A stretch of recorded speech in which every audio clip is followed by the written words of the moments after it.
Hello everyone, welcome to Analog IAS Prelims High Yielding Series for Prelims 2020, and the topic for today's video is Champion Services Sector Scheme.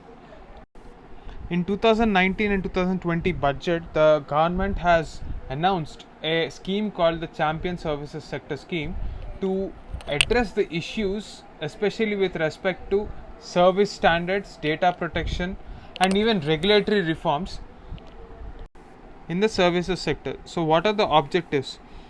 First one, it is to address the cross-cutting issues. So this issue is not specific for one particular sector, but is a common problem for various sectors which are crucial for generating employment as well as improving our GDP.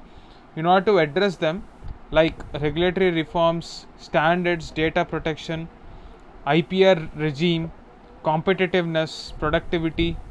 So various issues like these, which are common to different service sectors, have been addressed under this scheme. The most important component is the need for developing our capacity with respect to skill training and employment creation.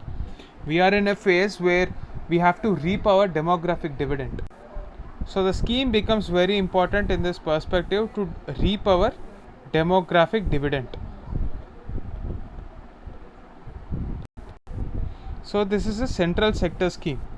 So please comment in the comment box below the difference between a central sector scheme and a centrally sponsored scheme with respect to the funding pattern between center and states. So this began in 2019 and it will continue for the next 4-5 years. So what are the 12 champion sectors recognized under this? Basically, the list is not important, but the point is these 12 sectors have high potential for developing our economy and also improve the situation with respect to our job scenes. So whether it is the IT industry or the tourism industry or financial services, these sectors are driving the employment scenario in the urban educated youth. So basically this is not a new scheme, but it is a restructuring of the existing schemes of various industries. So this particular umbrella scheme will act as the nodal agency for respective ministries.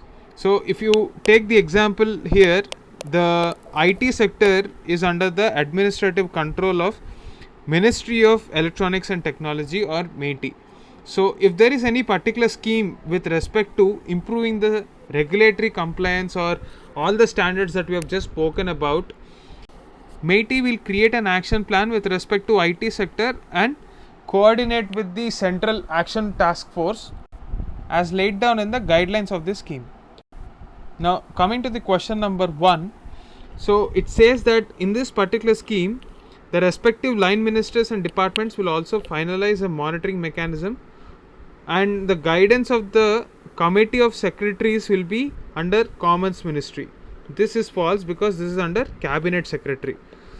Remember, most of the times in the implementation part of the scheme, either the cabinet minister will head the committee for the task force that implements the scheme, or it will be the respective department's secretary.